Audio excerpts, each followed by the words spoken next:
After a severe storm, you might find significant debris and trees littering your property. Having a chainsaw to help with cleanup can be extremely useful. However, safely using a chainsaw takes some knowledge, experience, skill, and confidence. If you're not experienced with a chainsaw, check out this video for everything you need to know from maintenance to startup. Today, we're going to talk about safety. We'll also talk about what to do with the tree that's already on the ground and how to handle a tree that's under tension. Survey your property regularly. If you see heavy branches or large trees that appear to be dead, overgrown, leaning against another tree, structure, or power lines, you should call in a professional arborist or tree specialist to remove these. The same holds true after a storm.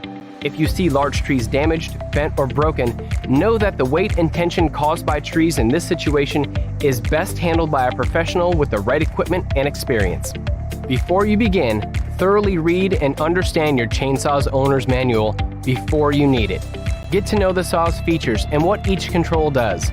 Safety is vital when operating a chainsaw. Start with the right protective clothing. Protective headwear, safety glasses, and hearing protection are all important. Gloves, long pants, and even special chaps and steel-toed boots are your best options for safety. Chainsaws with a bar length of 20 inches work well for cutting medium to larger trees. Also, a sharp chain is not only better for cutting, it's safer because your cuts are clean and efficient. When cutting, keep the action to the side for the most stability. Reaching above your head can be unstable and unbalanced. Standing directly above a cut is also unsafe. If the chainsaw kicks back while you're hovering over a cut, the saw will be headed directly back at you. Keep your cuts away from the bar tip. Cutting at the bar tip, especially if you are new to using a chainsaw, is likely to result in an unsafe kickback. The safety feature of the chain brake is designed to stop the chain when this happens. If it occurs, simply pull back on it to unlock and continue cutting. When a tree is already on the ground, cut it down into manageable sections using two methods: limbing and bucking.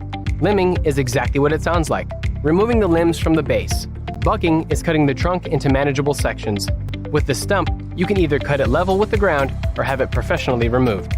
To begin limbing, work carefully starting at the base. You can cut downward, called the pulling chain, or cut upward, called the pushing chain. Offsetting cuts keep the chain from binding. Limbs on the underside can be cut if you have a good working height. Limbs under tension can be cut later when the tree can be turned.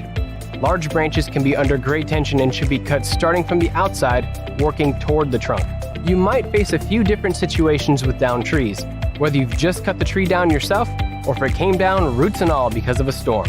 If the root ball is exposed and hanging over a hole, know that the roots are extremely heavy and can fall back into the hole with tremendous force if you try to cut the trunk first.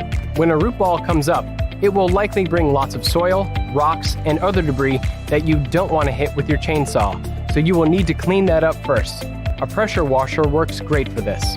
Next, you'll want to limb the roots, cutting them from the ends and moving toward the tree trunk. This will gradually remove the weight.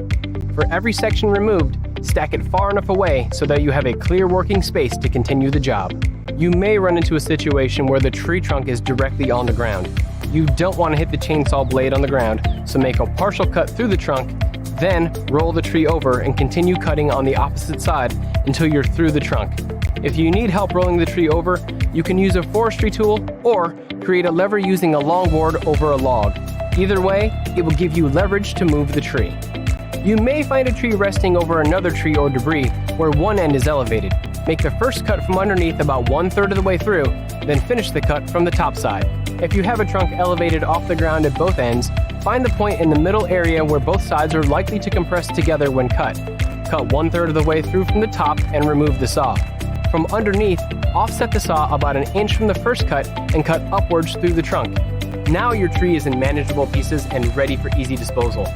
A chainsaw is an effective tool in aiding in post-storm cleanup. Be safe and be prepared, and when it comes time to use it, you'll know how to do it right.